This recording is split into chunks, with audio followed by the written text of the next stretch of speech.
But let's get into the nitty gritty today with Rachel Waterman from GDS and from GEMS. Welcome, Rachel! I'm so excited, so excited.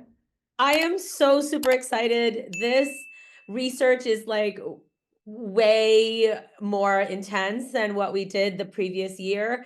The results are really shocking. We're excited to share some of them with you. And we're going to start right off the bat with a mistake. This is actually fiscal year 2024. So I apologize about that. Isn't that great when you've got a mistake on your cover sheet? But so this survey is actually the survey was done in 2024. The report is 2025. So we're going to get right into it. I would like to start by introducing my team.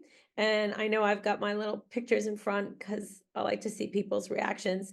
So I'm Rachel Waterman. I'm CEO and founder of GDS Grants. We are a full service grant writing firm. We do soup to nuts. And we're also the creators of GEMS Grant Easy Management Software, which I saw some GEMS people on the line. So that's exciting. I have with me today Heather and Deja. They're going to help co-facilitate a little bit. Heather is our content producer, and really the survey is Heather's baby. Heather does all of the number crunching and the survey. I ask the questions, Heather answers them. So if you're excited about what you see, drop a comment in the chat. Thank Heather. She's been working on this for a year. So there's a lot of Heather's blood, sweat, and tears in here. And so huge thanks goes out to Heather for all her work to help us all understand better our pricing practices and pay issues. And also have with us today Deja Hasness. She's our client and funder relationship manager. Now, Deja, on our end in our grant consultancy firm, she handles our contracting and developing the prices for our contracts. So she's on the other end of this, right? She's the one that sort of is dealing with the clients, getting facing those questions from the clients and trying to get it priced properly, trying to get us our fair price. So I just want to give Heather and Deja a second to pop on and say hi to everyone. Hi. I'm excited to be here. We love doing the pricing report here at GDS. It's one of our little fun passion projects. And every year, more new and surprising things are learned. So I'm really excited to discuss what we found this year and see everyone's thoughts about it. And Heather, can you say hi to everybody real quick? Hello, I'm Heather. Sorry, I'm currently sick and getting over something. But I'm thankful that you're all here and super excited to share the results with you all. So Heather's also going to be helping us with the chat. And we have two other of our teammates here with us today, Samaya and Senora. They'll also be helping in the chat. So feel free to chime in. This is going to be participatory. And I think we might have Katie here with us as well. All right, so we're going to get started. And I don't have my pictures on, so let me know. Don't be nodding.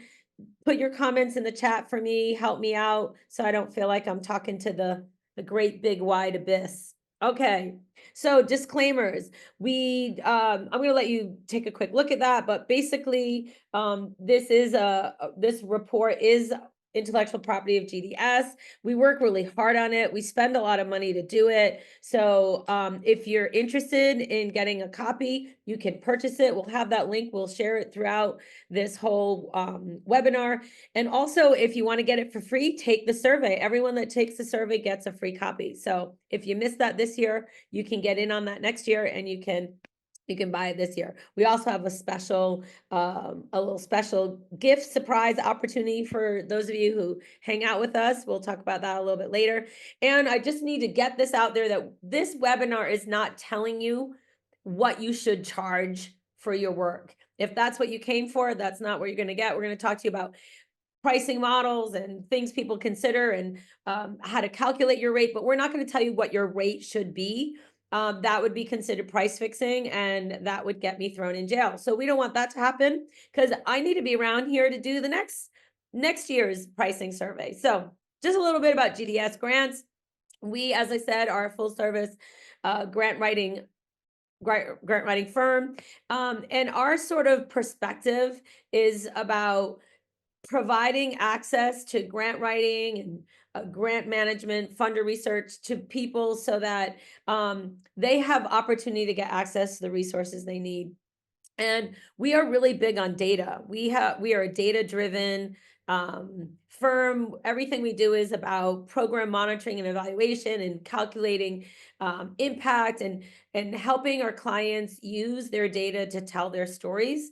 And so we're always into data. In fact, before I wrote grants, my bread and butter was doing bread and butter. Sorry, my Massachusetts accent slipped out right there. Was doing like economic impact analyses and neighborhood data profiles. So I'm a data geek. I've got a degree in applied social research. So that's really my background. And we got to a point where we were like, we spend all of this time and effort to answer other people's questions with data. And so why don't we use our data skills to answer some of our own questions? So what were those questions? Our questions were who is and who isn't struggling with pricing issues? How do consultants determine what is a fair price?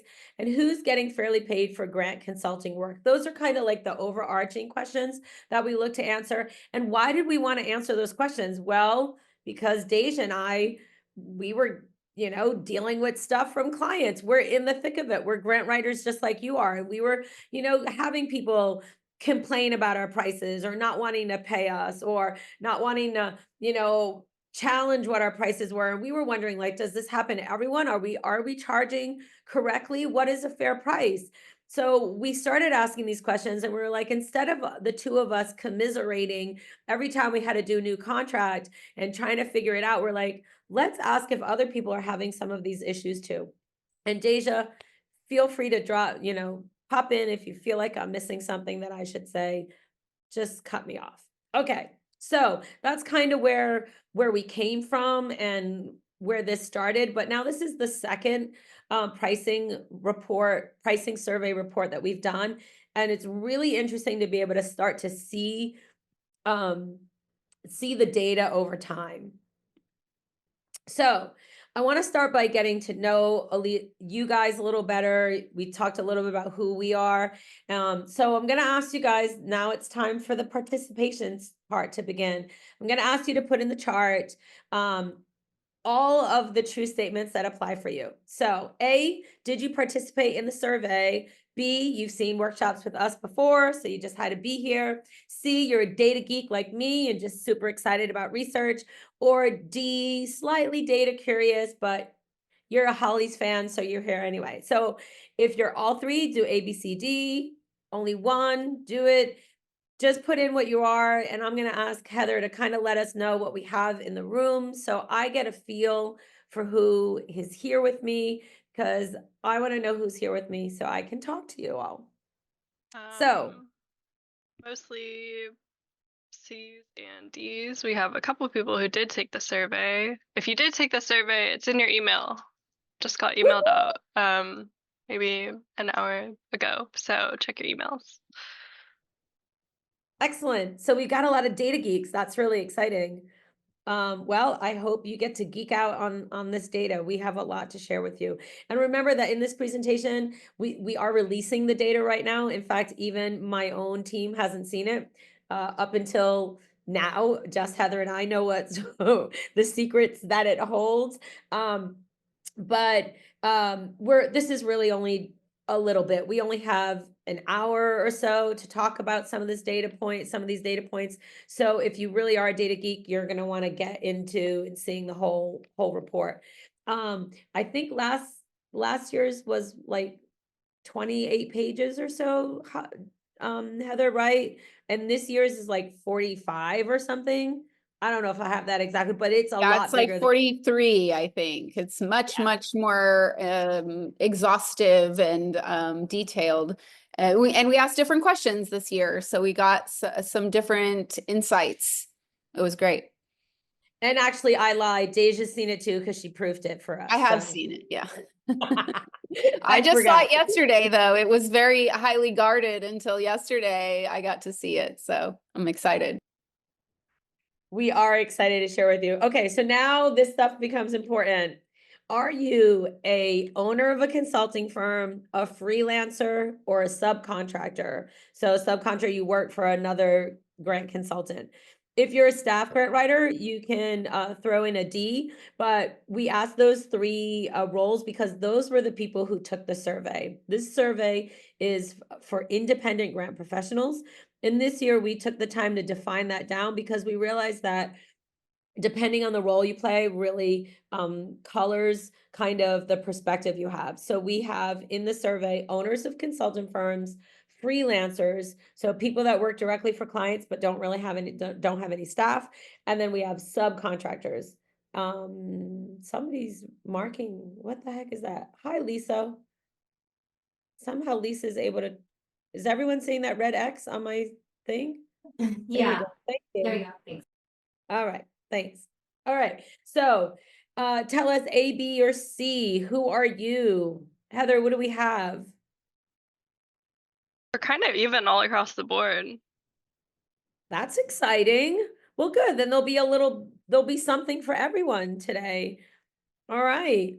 All right. So, Mostly freelancers, it seems. A lot of freelancers. well, we did put in a little bit extra for freelancers because we thought a lot of people from Holly's Freelancer Academy would be coming today. So we wanted to make sure that we had data that was really relevant to you. But we've got stuff for everybody. Got something for everybody. Don't worry. And here we go. Or is everybody excited? There we go. All right. So in our survey, we had 170 people take the survey this past year. Hopefully next year, our goal for next year is like over 300. So we had 55 owners, 97 freelancers, and 17 subcontractors. So definitely we had more freelancers take the survey as well. So kind of the representation that we have here today in the room is probably pretty similar to the composition of survey respondents that we had. So that's kind of exciting.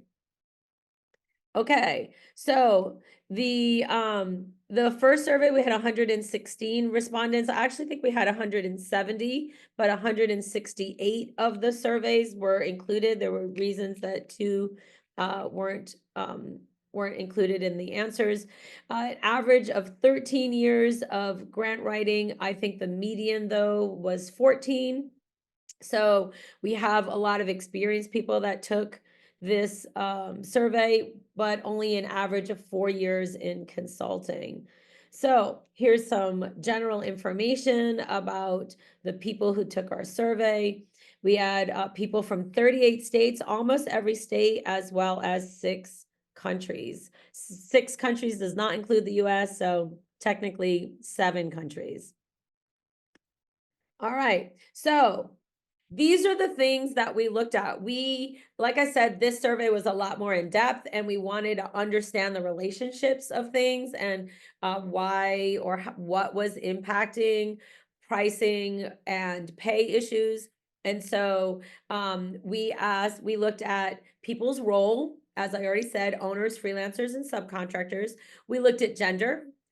We did look at gender in the previous survey and we found some really interesting data, but so we wanted to look at that some more. So we looked at, we asked participants if they identified as women, men, or non-binary.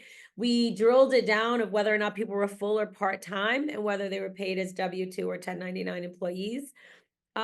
We thought that was really important because people who do this part-time probably come at it from a different perspective than those who are doing this as their full-time work. We divided it by geography, 4 different US regions and international, and those regions align with the regions that are specified in the GPA compensation report so that we could compare our data to theirs. We also looked at certification status, GPC, CFRE, whether they had some other type of certification or none, and we've got some really interesting information to share about that. We looked at client budget size, and did that have any impact on how much we make or our ability to price? We looked at level of education, years of experience. We looked at what kinds of services people provided. And we looked at how they calculate their pricing and what models they use. And that's just a high level summary. So as you can see, there's a lot of data in this report to geek out over if that's your jam. Okay, so diversity, equity, inclusion. Overwhelmingly, grant writing or independent grant professionals is still a white women's profession. We saw that in our survey that with 81% of freelancers identified as white and 82% of them as women. 82% of owners of consulting firm identified as white and 85% identified as women. Only in the area of subcontractors was there a little bit more diversity, 65% white but more women. So this was really interesting. So subcontracting really appeared as the opportunity for more diverse grant professionals to break into the profession. But something very interesting was that men didn't want to work for other people. So there was very few men that were subcontractors, if any. Okay, not really surprising, but it is what it is. Okay, here we go. So time to participate again. So we asked people about their confidence in pricing. So we asked them, how confident are you in your pricing? So we're asking you now, A, yes, B, no, you're not confident in your pricing, C, sometimes, or D, you're new and you haven't had to price your services yet. And maybe that's why you're here today, just to learn a little bit about pitfalls and things. So tell us A, B, C, or D. I'm just going to turn my camera off for a second and turn the lights on in my office. It's getting dark here for me.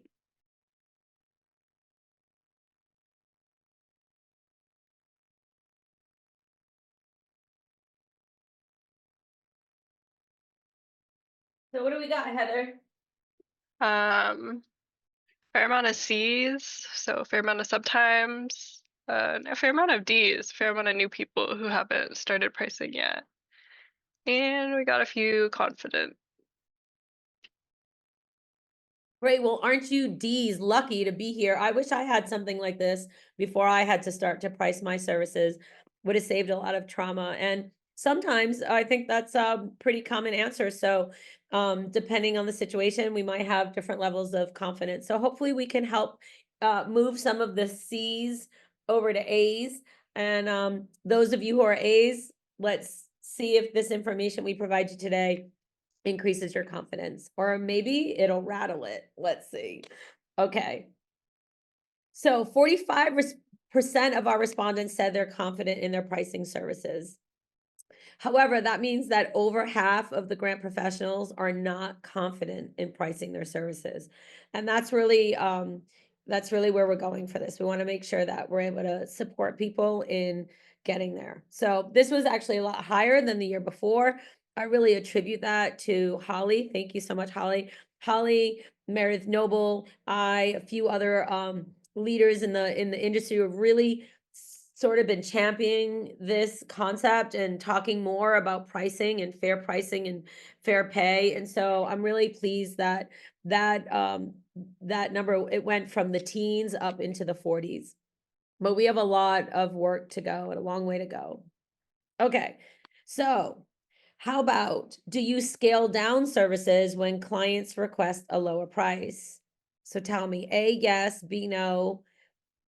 Or you newbies, we've got a place for you too. You're a newbie and don't have clients yet, you're a C.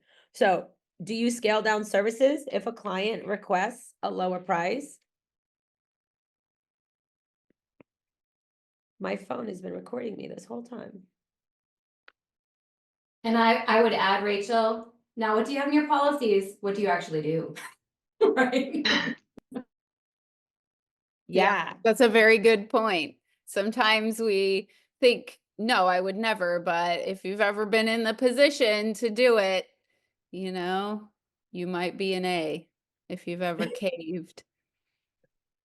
So what do we have, Heather? Someone said it depends on how much I really want to work with them. That's a valid point. Someone else said only if I support the cause and would do it for volunteer work, which is an interesting perspective too. Someone else said they leave room for negotiation. Interesting. So you go in like a negotiation price high and you got some room to come down. It's good, especially if you know that it's gonna happen anyway. For those of you who say that unless you wanna work for free, we have another workshop for you, that we did here with Holly that's called Why You Should Never Work for Free. So maybe, in the show notes, we'll put a link to that because, that's kind of like all part of this whole issue here. Yeah, we Okay. did that one inside the Freelance Grant Writer Academy, so that was a benefit inside there. So good. Yeah, so good, Rachel. So we So have you a have to, replay in there. If y'all are in the academy, go get okay. that. If not, you can get in Okay. the academy. We'll do it Yeah. again. All right. So, how do we do A, B's, and C's? Kind of all across the board again. All right. Well, let's. Mhm. Yeah, kind of what Deja was saying. People had different reasons for whether or not they would or would not. Well, let's see what our survey respondents said.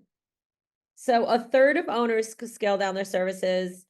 Only 12% of freelancers, which I think is really interesting, that difference there, and 11% of subcontractors. But that also means that a lot of people don't. So it makes me ask the question, well, then what are you doing? Are you not doing the services, or are you doing them? Are you not doing them, um or are you giving them the full amount at the lower price? So there's another question there to be answered. And next year we look forward to answering that better. And even in our chat, some folks said that they will reduce the price and reduce the scope, which is something really that I think a learning curve for us for next year is to kind of incorporate those options, because scaling down your service, scaling down your services and scaling down your price at the same time is different than just offering a lower price. So we should differentiate between the two because it's a different story. Absolutely, absolutely. Uh-huh. Oh, somebody's not on mute. Yeah, absolutely. That's exactly why we want to drill down on that, because we want to understand, are we contracting for a reduced scope, and then it's okay that it's a lower price, or are we working for free? And that's really what all this comes down to is, are we working for free? And we don't want to work for free, because this is a profession and it's a job. It's okay. So let's talk about getting paid. After being billed for services, have you been asked to wait for payment until the grant is received? Yes or no?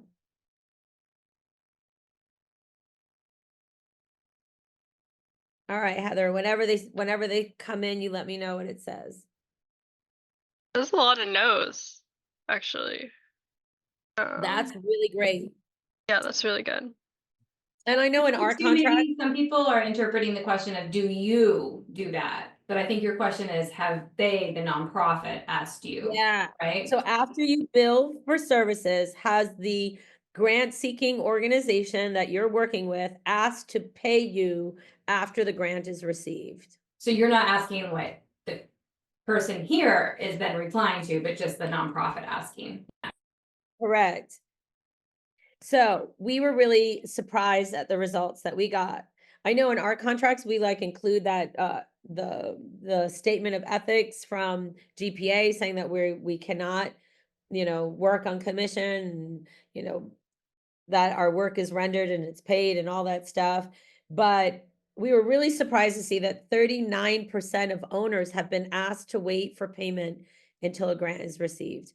And even more shocking than that, look at this. 25% of subcontractors say they've been asked to wait for payment until a grant is received. This one blew my mind. 25%, a full quarter of subcontractors. So that means that there are consultants out there who are asking their subcontractors to wait until a grant comes in to pay them. So that's a problem. And for all of you who are new in the business, whether you go directly into freelancing or you are a subcontract for someone else, these are things that you should be aware of.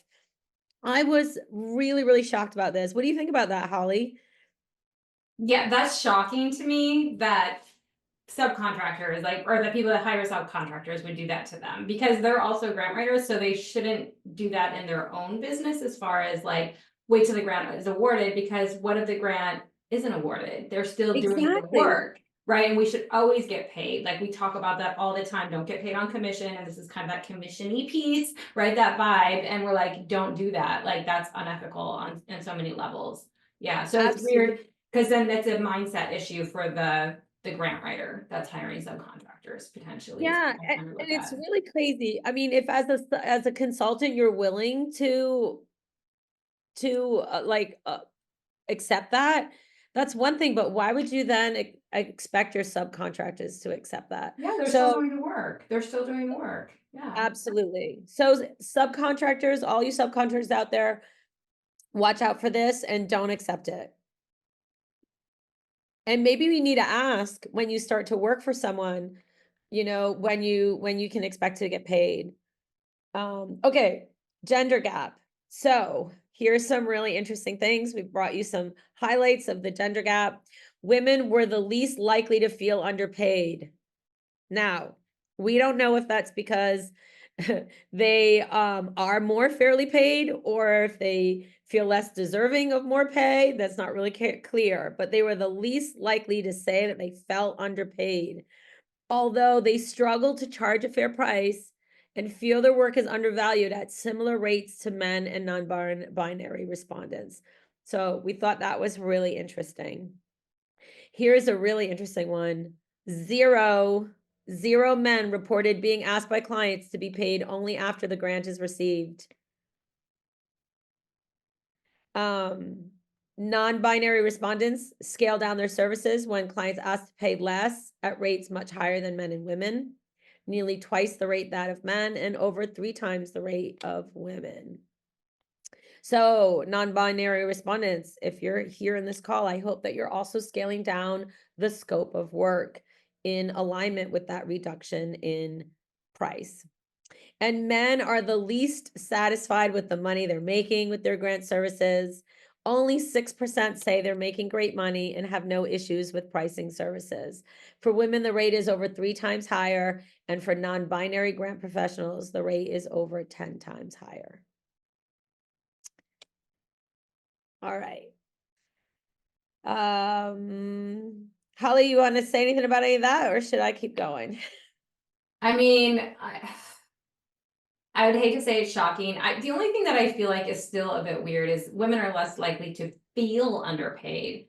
Whether or not they're more, though, fairly paid or less deserving of money is unclear. And I think that part is like, we can't just take it at face value, like, okay, they're all good, it's all good then. Like there's deeper psychological things going on here for sure. And just like, even if men just show up in the room and have that kind of preferential treatment of not being asked to be paid after the grant, right? So I think that this also just tells me that we need to go in with standards, all of us. You know what I mean? Every single person needs to go in with standards and understand what's going on and be like, oh, I might get this thrown sideways at me, but it doesn't mean I have to take it. So yeah, that's what I'll say about that. But I think this is good data to understand so we can feel just know how to like kind of overcome some objections that might come our way and what those are, right? Whether those are subconscious or what, right? But now we know.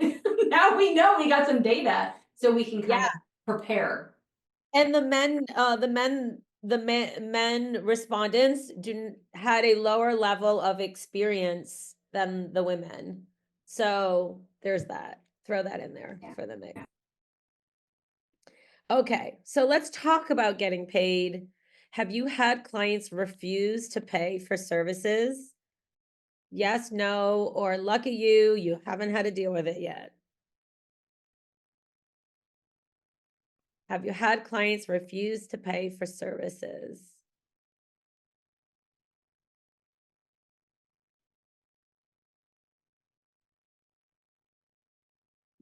A lot of no's. Wow, that's great. Yeah, I'm seeing quite a few no's, which is great. That's really good. I wish we could say the same. Me too. So over a third of grant professionals in each role say they've had clients refuse to pay for services. I think that's really high. It's kind of shameful for our industry. 34% of owners, 35% of freelancers, 42% of subcontractors. So quite a few people. That's almost half. Now, here's the thing. Look at that for subcontractors. Holly, check that one out. 42% of subcontractors have had clients refuse to pay for their services. That means the consultants they work for. Right? Are there clients the grant writing firm that they're working for and they're refusing? Yes, What the? yes. So, you know what that says to me is that, okay, maybe I'm way off on this, but that says to me that the grant professional who's hired them, the business probably has the model set up where they didn't get paid maybe, and they don't have their policies in place. But why wouldn't, you know what I mean? Like it's making the cycle. Like that's crazy to me. So I think that first one of people not getting paid is probably higher than we think. Maybe you think you got paid, but you just let that client go because it got too frustrating at the end, right? Like maybe they didn't finish out their last payment or something like that. I see that too a lot. I see that a lot, right? Where it's like, oh, they just didn't, or you got so tired of just trying to follow up on that final payment that you just let it go, right? We do have a question about that, about whether they prefer to fight for payment. I don't have those statistics in my head, but it is Yeah. in the survey as well. We did ask questions around that. But I think this is really illuminating to us that we need to support subcontractors in having very clear conversations with the consultants that they go to work for. Yeah. And, really setting up, understanding of how they'll be paid, when they'll be paid, under what conditions they will or won't be paid. And also, I think as consultants, we also need to be really clear with our subcontractors of what our expectations for work and productivity is from them, because maybe subcontractors aren't really doing the work that was asked of them or not doing it correctly, and then consultants don't want to pay for it. So there is definitely an issue going on here, but if we as independent grant professionals want to raise the professionalism and the respect for our industry in a whole, we can't have consultants, owners of consulting firms and subcontractors like not treating each other correctly. And these numbers are concerning to me. Yeah, I mean, a simple thing that we like to do is just a 30-day, like either party can leave the contract. But you know you're still gonna get paid out, or you're gonna still have to pay that person for 30 days, right? So it's like that way there's just no weirdness. And then you have all your expectations of the work, right? And that's expected. And you have conversations about it if it doesn't get done, right? Or that, so then you can have that out, right, as well. So I think that's so interesting though. This is really, yeah. Super interesting, right? Well, I know that we've had some, issues earlier on hiring subcontractors. And so that's why we do our Summer Grants Institute, why we have our internship and apprenticeship program. We only hire for our team out of our apprenticeship program. So we've already had an opportunity to see their level of understanding of the work and their quality and their performance before they get offered a job. But I think that this is really important for people to know, especially if subcontracting is going to be that path to entry to the profession, and particularly for people, for grant writers of color, then we need to make sure that they're not being exploited. Okay. So, have you enlisted the services of collection agencies to collect payments from clients?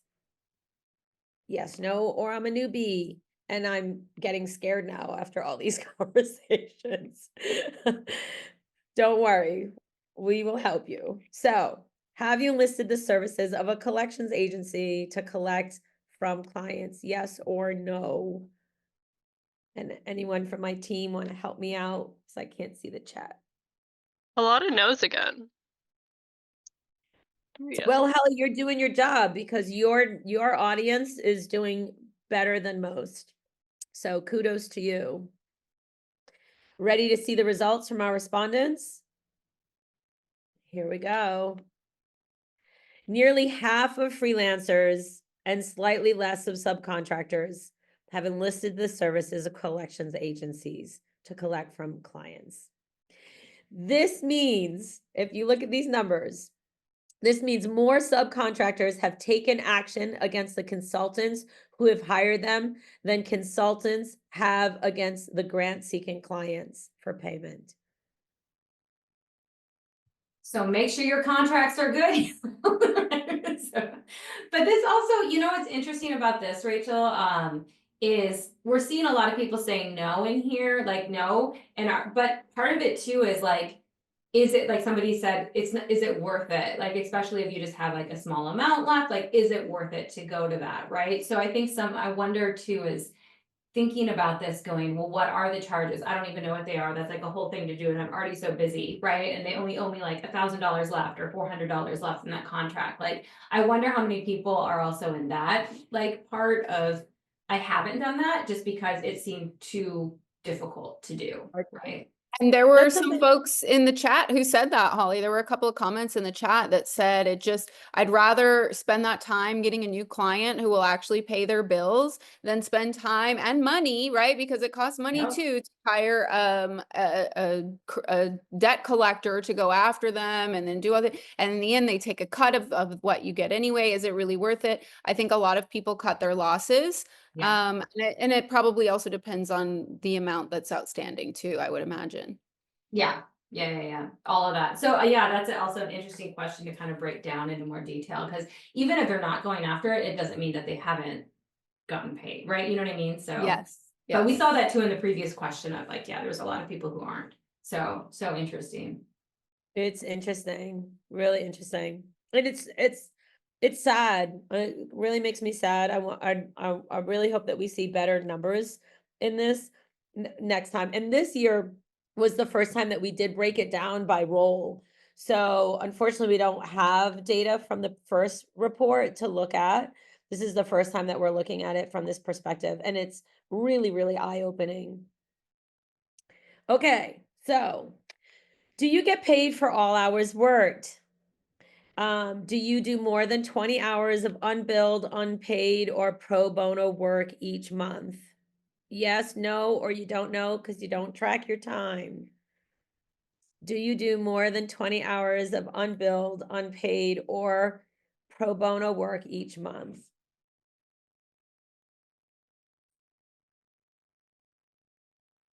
Did y'all see that my mug is gems color?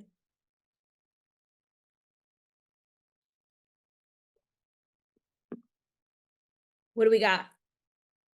Pretty fair spread. Pro bono, yes. Unpaid, no. Someone said B because I don't track my time and get caught up. It's my own fault. It's not your fault. It's kind We've of all their been there. fault. Track your time. Track your time. Do it. It's important.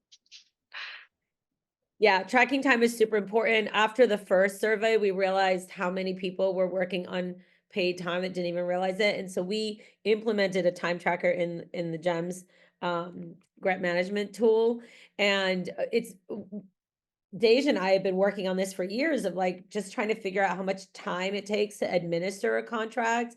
How many of our hours are not like part of what gets normally billed, and so how do we roll that into our billing? So having that time tracker is really your key to being able to figure out what you need to be charging. So but let's see how many of you are doing more than 20 hours of let's see how many of our respondents were doing more than 20 hours of unbilled, unpaid, or pro bono work each month.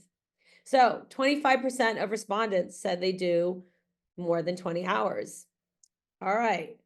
How about how many of you do more than 104 hours of unbilled, unpaid, or pro bono work each month? Anyone here do more than 104 hours of unbilled, unpaid, or pro bono work each month? Yes, no, or are you insane? I'm not Bill Gates. How are we doing, Heather? Do we have anyone saying yes? One person said I'm a nonprofit, so it's part of my mission. Right, we have some volunteers in here. Yeah, volunteers. Okay. Someone said I did before I learned my lesson, eh? I think some people too are wondering, is this also like your marketing, your admin, like it's not necessarily billed for clients, but it's for your business, right? Yeah, that's why it's unbilled or unpaid, Okay, right? so Well, either way, yeah, unbilled, it's, okay, so that's the difference, right? It might not be able to be billable, but you still need to get paid for that time. right. So let's talk about that because that's where we're going. This is the data that came from the GPA compensation report per geographic region of the United States. And then they have international. Now, the international bucket is really wide, so I'm not going to really touch it too much today. But let's look at the 4 regions for the United States. The GPA respondents, and there are a lot of them, the average hourly rate based on the region was somewhere between $80 and $95 an hour. It's pretty consistent. And their salaries are somewhere between $60 and $68,000. So it's also pretty consistent. Now, our respondents reported their income to be much higher. So if you consider that our respondents were earning more than the GPA respondents, just factor that into what I'm about to tell you. Now, we calculated our respondents' hourly rate based on the number of hours they told us they work in a typical work week. And you can see that rate at the top.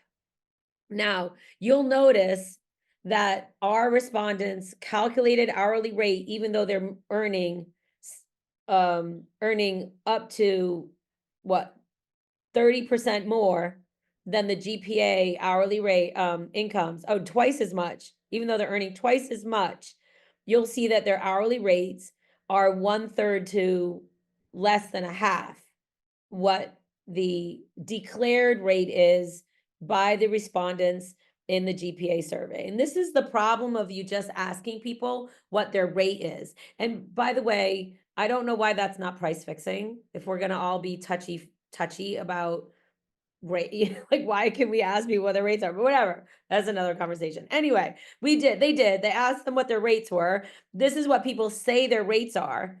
But guess what? If that was really their rate, and this is only for the people who said they worked full time, by the way, we separated out part-time and we used the full-time rate from the GPA survey. So if you really worked full-time and got paid 80 to 90 or $95 an hour, your real annual income should have been, and that is not titled correctly, Heather, this should say annual income.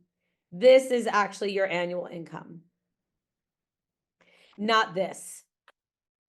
Which means if this is your annual income and you're working full-time, this is what you're effectively being paid by hour.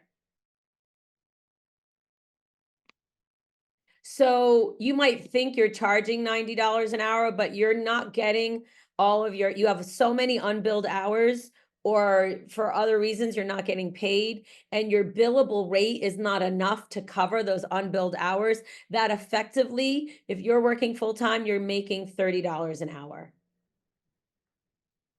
Which means you're only being paid at about 1/3 of a full-time person. And we did the math for you, and it's right here.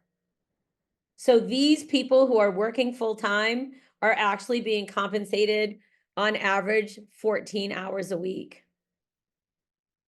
Which means, yes, you are working 104 hours a month for free. I'm just gonna let that sink in for a minute. Hundreds of consultants that took this survey are averaging, actually getting paid 14 hours a week. Now, those of you who are volunteers, that's great, you're volunteering. But the rest of us, we're not intentionally volunteering. This is supposed to be a job, a profession, a business. So that means you are working more free hours a week than you're getting paid for. Yeah, I Holly, think there's some questions about like, is this hours or retainer? But I think what Rachel's saying is basically, if you said you're full-time, she's looking at and correct me if I'm wrong, right, Rachel? You were just basically saying, okay, let's look at 2080 hours over the year, right? 40-hour week, like, and like, then we're gonna That's break it down. So yes, there's nuances in data and all we can We get it, but I think at the face value, you're saying, if you say you're full-time, like, what is a full-time person? 40 hours a week, and then you're saying Right. this is what your rate is, but then you're saying you're working this many hours. So it's just doing that simple math to like understand, yes, you have to do marketing, yes, you have to do admin, and yes, you have to do all that. And a lot of you have retainers. It still applies if you're looking at the amount of time you put in. Even if you're not charging hourly, this would break down your hours on what you would get paid if you you're just looking at the overall amount you bring in, whether it's retainer or charge hourly or whatever you do. Absolutely. But on the back end, how much your hour actually worth, right? Does that Yeah, make sense? and Okay. and it needs to be factored in to what your billable rate is. Yeah, If you wanna be paid for more than 14 hours a week. right. Yeah, and even, yeah, to someone's point, like fringe benefits, all that, yeah, because they're saying, this is how much I get paid, so you would have to bring in your fringe benefits, your retirement, you know, if you're paying for any of your team, like all of your things, so you're just looking at gross here, basically, is what they Correct. reported, yeah. Okay, Correct. so I hope that Correct. kind of, yeah, because that's what I thought, I wanted to make sure I was doing the math as well and on the same page, but I hope that brings clarification as well, but yeah, if you guys are posted, you're doing your marketing, all of that, she's looking at gross revenue, and then the hours that you reported working, that makes more sense then on what your hours actually were, instead of saying this is my hourly rate, because that doesn't account for all your unbillable work, even if it's according to your business. Yeah. Yeah, because when we think about our billable rate, you're really not earning that. You're not earning that unless you're able to bill all of your hours. And we all know I can't bill all my hours. So my billable rate needs to compensate for my prospecting, for whatever, for my ad. The marketing of your services, the pre-contracting conversations that you have, all of these things you have to Professional incorporate. development. Yeah. Coming to this training. Yeah. But when you actually do the math, it's pretty shocking to realize that we are working more hours for free than we're being paid for.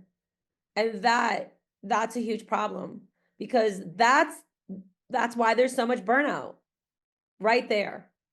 That's where the burnout comes from. That's why we stay up all night.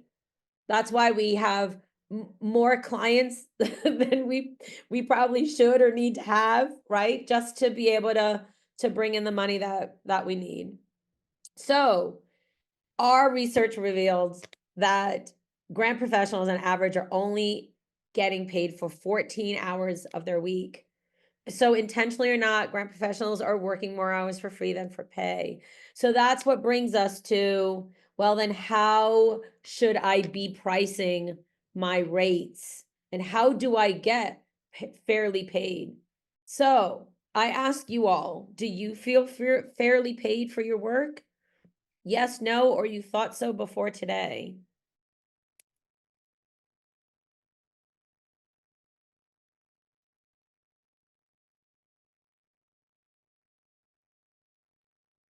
What do we got? Mostly Let's see the B's chat. and C's. Yeah. So this is really where the conversation starts. And it's how can we calculate that fair rate? And then how do we command that rate when our rate looks a lot bigger than someone else's? So only about 5% of the grant professionals in our survey of 170 people felt fairly paid for their work. And that was pretty consistent across all roles. 5%. That means 95% do not feel fairly paid for their work. And part of that reason is because you're only getting 14 of your hours covered. So we looked at how people calculate their rate. We asked if they charge by hour, by scope of work, by project, or by contracted period of time. And I know Holly is always working to help people figure out how to do value-based pricing. And this is really where it comes in and why it's so important. I'm going to ask you guys, how are you charging now? You can throw that in there. And I'm going to share with you how our respondents. What do we see in the chat? Kind of a mixture. Well, that's what everyone said. Yeah. That's what everyone said. So only about 44% said right off the bat by an hour. 31% by scope of work, but how are you determining the value of your scope of work? Also by project. Are you determining the value of those projects and the scope of work by your hours, or is it value based? 17 price per contracted period of time. Again, how are you coming up with the value of that contracted period of time? At minimum, 29% use a combination of the methods, 13 use all. And from our data magic, we figured that 92% of people, one way or another, are calculating the value of their services based on an hourly rate. So if 92% are calculating essentially based on hour, whether it's scope of work, but you're figuring it out by what your hour costs, the importance of that hourly rate is all critical. It's essential and foundational and critical that we are calculating an appropriate hourly rate. So that's where we go next. So we want to tell you that we are actually having a workshop on June 25th that really gets into the nitty gritty of how to price, how to come up with that rate, because essentially that becomes the foundation of whether or not you're going to get paid for more than 14 hours. We also have a special gift for you all. If you've been really excited about some of this data that we're talking about, you can get a free overview of the report here if you didn't take the survey and you'd like to at least get the free overview. You can scan that little button and it'll take you to getting the free overview. If you're interested in getting the full report, I believe that we've put the links in the chat. And I also think that when you go to get the free overview, correct me if I'm wrong, Heather, that there'll be a link for you to get the full report. And like I said, it's 43 pages, chock full of more and more data, certainly more than we could share today. I'm going to stop, see if there's any like burning questions before we go to breakouts and give people a second to grab those 2 scans. And also, Holly, did you want to say anything up till now about any of the data that we looked at? Yeah, first off, I also just want to say on the housekeeping side, we'll be sending out a replay for everyone who came today and registered. So watch your email for that, and we'll have the links here too. So if you're like, oh, I didn't grab that thing or whatever, I saw something in the chat like that had a link, like we'll have the links. So and we'll share the links that were shared in the chat as well. So yeah, the full report, I'm excited to go get it. I know it's going to be good. So thank you for giving a discount for people today. And then I don't think we have about 34 minutes left as well. So I know you want a lot of time towards the breakout rooms and you have some specific questions. As I mentioned, we also have a webinar coming up. So I'm just going to put it in the link, but I'll just put it in our in the emails that you'll be getting too, as I want to stay focused on this training today. But just since I mentioned it, I just went ahead and put it in the chat.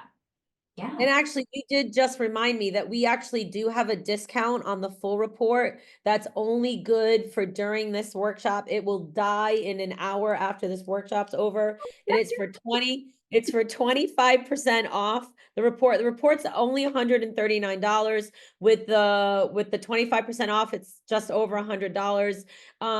And really, if you're interested in this, if you want to support us in this, please take the surveys. And if you didn't, please buy the report. It is a pretty expensive endeavor. And we're really kind of just doing it because we think it's important. So we would really appreciate you buying the report. So Heather, can you put the code in the link for everyone?